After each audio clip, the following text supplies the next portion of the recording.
Now I will be no more AAC chairperson. Within very short couple of days, I'm going to resign from the AAC chairperson. With best wishes, the AAC team, they are always my team.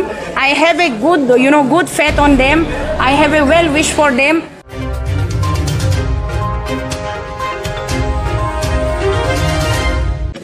आज Arunachal against corruption के साथ जुड़ने के बाद, Arunachal against corruption के साथ जुड़ के दिल्ली तक का सफ़र तय करने के बाद वहाँ से एक उभर कर जो चीज़ आज निकल कर आई है वो है एक एहसास, एक रियलाइजेशन, एक एहसास ये आया है कि प्रदेश की इस माली हालत की जिम्मेदार कौन है। इस माली हालत की जिम्मेदार है प्रदेश में एक बैलेंस स्ट्रॉन्ग अपोजिशन पार्टी नहीं होने के वजह से।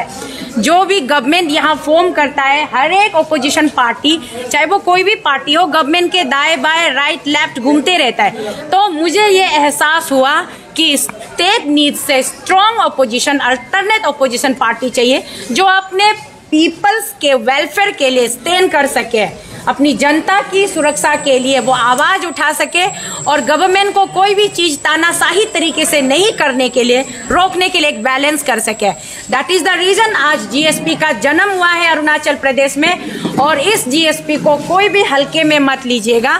ये जीएसपी बहुत ही भारी भरकम, भारी पड़ने वाला है। चाहे किसी का भी सरकार हो, अगर कोई गलत कार्य करेगा तो उस सरकार के अगेंस्ट में ये जीएसपी किसी भी हद तक, आखिरी हद तक जाएगा। This is my tribal party. It's basis, इसका जो बेस है ये ट्राइबल आइडियोलॉजी से बना है। एंड हम लोगों का स्पेशल, हम लोगों का ये कि हम लोग जितना भी ऑल ओवर इंडिया में schedule tribe, schedule caste, OBC, जो भी हम लोग ट्राइबल कैटेगरी के अंदर में जो भी हम गिरते हैं वो हम इस जीएसपी के साथ जुड़ेंगे और इंडियन पॉलिटिक्स में, इंडियन पार्लियामेंट हाउस में हम अपने ट्राइबल का होने का भी प्रेजेंस को फील करवाएंगे।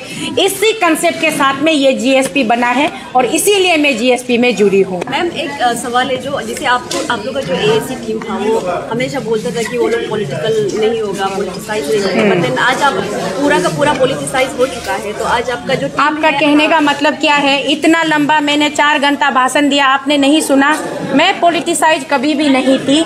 मुझे यहाँ पर उस एएसी से जुड़ने के बाद में, मुझे काम करके, मुझे यहाँ तक पहुँचने के बाद में आज मुझे एहसास हुआ, मैं अभी भी बता रही हूँ, मुझे एहसास हुआ कि स्टेट को एक अल्टरनेट लीडर की ज़रूरत है।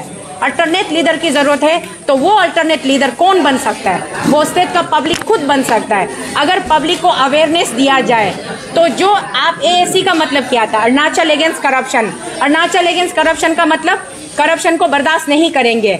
तो वो क्या हो गया? वो एक सोशल ऑर्गेनाइजेशन हो गया। और जो सोशल एक्टिविस्ट होता है वो सोसाइटी के भलाई के लिए काम करता है। तो सोशल एक्टिविस्ट से उभर कर निकल कर आकर के लोग एक राज्य का, स्टेट का एक्टिविस्ट बनता है, फिर कंट्री का एक्टिविस्ट बनता है। तो इसीलिए मैं पहले भी पूछ रही थी, what is the difference between social activist and the political activist?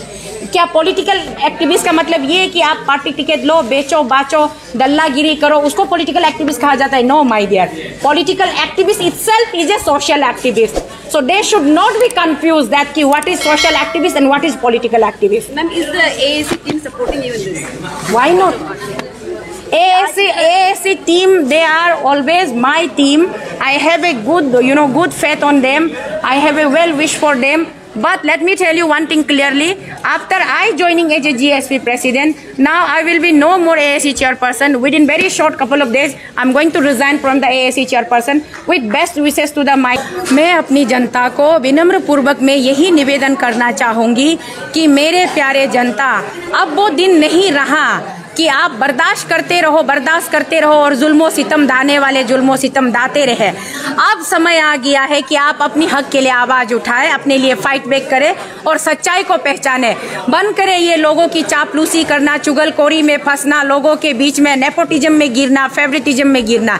एक जेन्युइन और एक सही सलामत, एक सही सलीके वाला, एक बहुत ही मैनरफुल वाला लाइफ भी हम लोग जिया जा सकता है। Equal opportunity, equal respect, equal status के साथ में हम लोग एक अच्छा कंड्यूसिव एटमॉस्फेयर डेवलप करके अरुणाचल को हम लोग बहुत अच्छी तरीके से चलाया जा सकता है। तो ये मेरा उनको संदेश है, अपील है कि 2024 आते आते सबसे पहले तो मैं शॉर्टकट में नहीं बोलूंगी कि मुझे वोट करो। सबसे पहले मैं बोलूँगी कि पहले मुझे समझो, मैं क्या हूँ, तोको शीतल, मेरा आइडियोलॉजी क्या है, मेरा सोच विचार क्या है वो समझो। उसके बाद में इस पार्टी को समझो, पार्टी के कंसेप्ट को समझो। अगर आपको अच्छा लगा तो मेरे पार्टी में आप लोग जुड़ जाइएगा, अगर आपको बुरा लगा तो आप नहीं जुड़ सकते। उसके लिए मैं बिल्कुल कोई फोर्स नहीं कर सकती, बट मैं चाहूँगी ज़रूर कि आप लोग सोच समझकर सही निर्णय लें। खास करके मैं अपने प्रदेश के जितने भी पढ़े लिखे लिटरेट एजुकेटेड यूथ से मैं उनसे रिक्वेस्ट करना चाहूँगी, आप लोग इतने अच्छे भले खासे पढ़े लिखे हो, आपको नौकरी नहीं मिल रही है, क्योंकि नौकरियों के लिए 60 लाख 50 लाख तो गरीब घर में नहीं होते हैं ना। जिस तरीके से APCS ने तो पूरा मतलब APPSC ने तो पैसा का एक मार्केट बिछा के रखा हुआ है नौकरियों के लिए।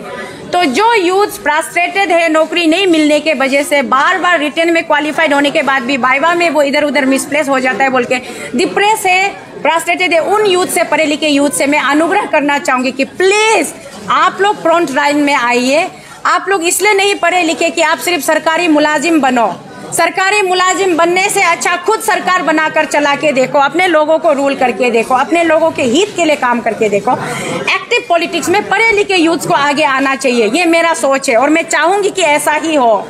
तो मैं उन लोगों से रिक्वेस्ट करना चाहती हूँ कि प्लीज़ कम फॉरवर्ड, आगे आइए, पार्टी में जुड़िए, पार्टी के साथ में मेंबरशिप लीजिए और अपने एरिया के इंटरेस्ट के लिए काम कीजिए, जिससे एरिया को भी फायदा होगा और आपके आत्मा को भी सुकून मिले। GSP जो पार्टी है, it's a secular party, it's a regionalism इसमें है। सेकुलरिज्म हम लोग मेंटेन करेंगे, रीजनलिज्म मेंटेन करेंगे। उसके बाद में for the larger interest of the tribal people of the country, will stand for the welfare of the tribal people of the country. चाहे वो ST हो, SC हो, OBC हो, जो भी हो ना, माइनॉरिटी जितने भी है वो हम लोग ट्राइबल्स जो है वो GSP के अंदर में आते हैं। इसका ये है कि हम लोग एक अपना ट्राइबल प्रोटेक्शन राइट हम लोग को रहेगा, हमेशा एक सिक्योर फीलिंग रहेगी। जैसे हम लोग दूसरे स्टेट में जाते हैं तो वहाँ पे रेसिज्म होता है, दिस एंड दैट, एट्रोसिटी होता है, तो कम से कम अपना ट्राइबल एक पार्टी अगर इंडिया में एग्जिस्ट करेगा। तिलोप now there is no tribal party exist in this country because some other states, you know, state based political parties are there, regional political parties are there. Larger interest में India को पूरा एक umbrella में लाने का काम आज तक किसी ने नहीं किया, जो अब हम कर रहे हैं। मैं यहाँ स्टेट में GSP की प्रेसिडेंट जरूर मुझे दिया गया है, मैं वहाँ नेशनल लेवल पर भी GSP की मैं स्पोक पर्सन हूँ। We women's are, you know, kind of a very fragile, you know, like a very fragile person in this society, because even in our tribal society also it's like a patriarchy society. So in patriarchy society they try to suppress the voice of ladies, they try to suppress the power of women. They don't allow women to do what she wish to do in their own, you know, like in their world. But then at least I being a mother of my 3 kids, I am the wife of my husband, I'm the, you know, sister-in-law of my family, and again I'm the daughter of my family. I have huge responsibilities, right side, left side, everywhere. But then still I managed to take out some time for my society, and I really want to do something good for my society, so that in future days also, generation to generation, my you know, descendants will remember me that, oh yeah, our granny was like that. At least some people will remind them that your grandmother was a great person, this and that. So why I want to do something good for the society. Same likewise, I would like to say I would like to appeal our women folks, do manage some time for the society. Don't get trapped under this thing, patriarchal society. अपने आप को इतना भी कमज़ोर मत सोचो, इतनी घुटन भरी ज़िंदगी में नहीं जीना है। थोड़ा बाहर निकल के आइए, अपने घर परिवार को तो संभालना है और थोड़ा अपना समाज को भी संभाल लीजिए। आपको पता होगा इस देश को भारत माता क्यों कहा जाता है, क्योंकि भारत पिता कह सकते थे, भारत पिता कहने से अधूरा होता है। एक पिता जो है पूरा समाज को, पूरा घर को नहीं संभाल सकता, बट एक माता जो है सब कुछ को हैंडल कर सकती है, संभाल सकती है। तो इस देश का नाम भारत माता है, इस प्रदेश का नाम अरुणाचल है। तो इसी तरीके से हम वुमेन में बहुत पावर होता है, तो हमें अपने पावर को, शक्ति को पहचानना चाहिए और उसका सही उपयोग करना चाहिए।